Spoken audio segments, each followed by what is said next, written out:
इसी उत्तर प्रदेश और बिहार में मंडल के समय एक विश्वनाथ प्रताप सिंह जैसे नेता हुए जो ओबीसी भी नहीं थे, बहुजन भी नहीं थे।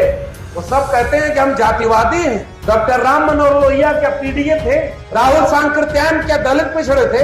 अर्जुन सिंह ये कोई ओबीसी थे? लेकिन आज भी ओबीसी समाज का एक भी जागरूक व्यक्ति है वो विश्वनाथ प्रताप सिंह को अपना वैचारिक साथी और इस देश को बदलने की क्रांतिकारी काम करने वाला, मंडल लागू करने वाले नेता के रूप में याद करते। और जिनकी जाति बिरादरी के थे विश्वनाथ प्रताप सिंह, उन्होंने जिस दिन विश्वनाथ प्रताप सिंह का निधन हुआ उस दिन भी उन्हें मां बहन की गालियां दी। राजा नहीं फकीर है, देश की तकदीर है। जब भ्रष्टाचार के खिलाफ लड़े विश्वनाथ प्रताप सिंह तो फकीर थे। 10 लाख का सूट वाला फकीर नहीं, 2.5 लाख का चश्मा वाला फकीर नहीं, 12 करोड़ की गाड़ी और 8,000 करोड़ के हवाई जहाज पे उड़ने वाला फकीर नहीं। फकीर कह रहा हूं तो समझ पा रहे हैं ना मैं किसकी बात कर रहा हूं? कि आज बाबा साहब भीमराव अंबेडकर केवल दलित समाज के नेता नहीं, आइडिया ऑफ इंडिया के नेता हैं, मानवता के नेता हैं। और इस देश के एससी, एसटी, ओबीसी और पसमानदा समाज से लेकर के महिलाओं तक को बराबरी और न्याय का भारत देकर के इंसान को इंसान के बराबर करने वाले नायक और मसीहा के रूप में हम सबके बीच में खड़े हैं। और ये बात कुछ लोगों को नागवार गुजरती कि पिछड़ों के साथ दलित कैसे साथ में आ गए। झगड़ा लगाओ कि दलितों के ऊपर सबसे ज्यादा अन्याय कौन करता है?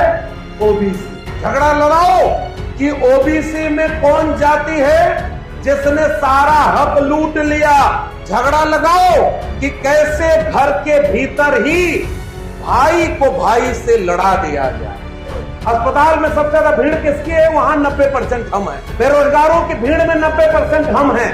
पाखंड और अंधविश्वासियों की भीड़ में 90% हम हैं। दंगाइयों की भीड़ में 90% हमारे लोग हैं। और उनके लोग 10% आबादी पता नहीं है भी कि नहीं, 90% प्रोफेसर हैं, 90% जज हैं, 90% वकील हैं, 90% ब्यूरोक्रेसी में है, मीडिया में है और देश को लूट करके देश को विदेश में भाग जाने वालों में। इस देश में जब दाढ़ी और टोपी देख करके मुसलमान की लिंचिंग हुई तो एससी, एसटी, ओबीसी के लोग खड़े क्यों नहीं हुए? ये वही बिहार है जब सांप्रदायिकता का रथ समस्तीपुर तक आया था तो कोई चट्टान बन करके खड़ा हो गया था कि हमारे लिए जितना एक आम आदमी की जान की कीमत है उतना ही एक प्रधानमंत्री की जान की कीमत है। हम अपने देश में प्रदेश में दंगा नहीं होने देंगे। और आज उसी प्रदेश में दंगा भड़काने की बात मुसलमानों के ऊपर केवल खतरा बना के पेश कर दो। हमारे यहाँ का मुख्यमंत्री बोलता है बटेंगे तो कटेंगे। प्रधानमंत्री इस देश का बोलता है कि बटेंगे तो बांटने वाले महफिल सजाएंगे। और बटा हुआ कौन है? ये 90% कमेरा यही बटा हुआ है। इसलिए 10% लुटेरा का राज इस देश पर चल रहा है। ये कड़वी बात आपको स्वीकार करनी है। और बांटने का टूल कुछ भी हो सकता है लेकिन जोड़ने की जिम्मेदारी हमारी थी।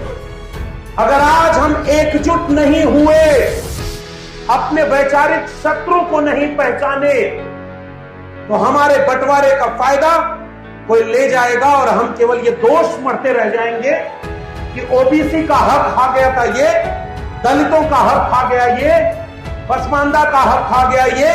और असली में जो हक खा रहा होगा, ऑक्सफैम की रिपोर्ट बताती है कि इस देश के 100 अरबपतियों में दलित अरबपति 1% भी नहीं। तो 4 वो अपवाद है, आदिवासी एक भी नहीं है और 1.5-2% ओबीसी है अरबपति। देश की संपत्ति किसके पास है? देश में जमीन का मालिकाना हक किसके पास है? और ऐसे समाज में हम लोग केवल इस बात का इंतजार कर रहे हैं कि बर्बादी कितनी हो जाएगी तब हम जागेंगे, एकजुट होंगे। लेकिन धर्म के नाम पर दंगे से इस आग को बचाना होगा। दलित समाज के ऊपर कोई अत्याचार हो तो ओबीसी समाज के लोगों को खड़ा होना होगा। अति पिछड़े समाज पर अत्याचार हो तो पिछड़े समाज के लोगों को खड़ा होना होगा।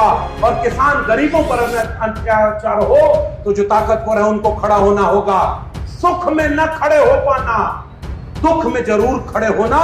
और वैचारिक दुश्मन पहचानना पड़ेगा। लिबास पहनकर वो आते हैं और वो लिबास हमारे आपके बच्चों के भविष्य को बर्बाद करने वाला लिबास होता है। इसलिए कर्पूरी ठाकुर जी जब जाते थे तो नारा लगाते थे, उठ जाग मुसाफिर भोर भई, अब रैन कहां जो सोवत है, जो सोवत है वो खोवत है, जो जागत है तो पावत है।